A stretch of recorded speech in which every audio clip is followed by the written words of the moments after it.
Hello guys, welcome back to my channel. तो आज हम बात करेंगे माँ भगवती के बारे में, माँ काली के बारे में, जो जगत जननी है, हम सबकी माँ है, जो इस संसार को रचने वाली हैं, जिनका स्वरूप ही इतना सुंदर है और वो हम सब की रक्षा करती हैं और स्वयं धरती पर भी इस टाइम है, कलयुग की देवी है वो।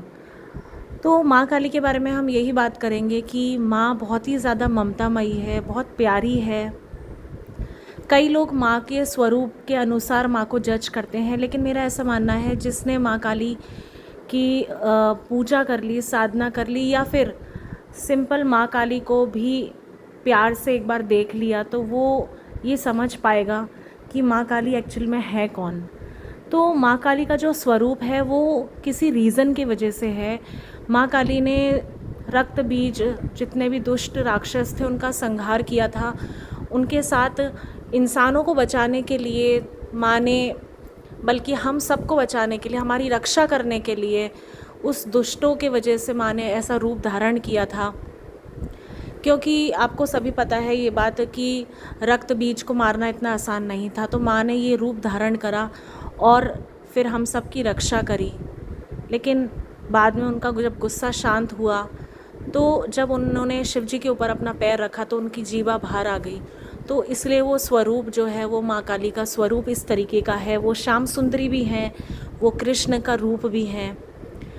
और क्योंकि वो एक बार शिव जी का प्यार महसूस करना चाहती थी, तो उन्होंने अगला जन्म कृष्ण भगवान के रूप में लिया और शिव जी ने राधा के रूप में लिया।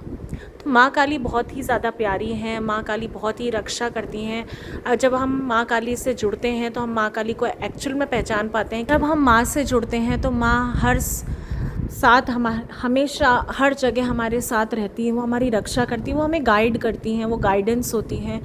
और जब माँ हमसे जुड़ती हैं तो एक ना एक बार तो वो परीक्षा ज़रूर लेती हैं, लेकिन वो परीक्षा इसलिए लेती हैं कि हम उनके लायक हैं कि नहीं। और माँ हमें स्वयं खुद चुनती है, हम माँ को नहीं चुनते। तो कई लोग कहते हैं, अरे तू माँ काली को क्यों पूछ रहे हो? अरे हम माँ को कैसे पूछ सकते हैं? माँ खुद स्वयं हमें चुनती है, हम माँ को चुनने वाले कौन होते हैं?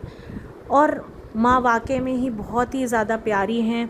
और माँ जो हैं वो इतनी प्यारी हैं कि वो इतनी दयालु हैं, उन्हें कुछ नहीं चाहिए, वो सिर्फ भाव की भूखी हैं।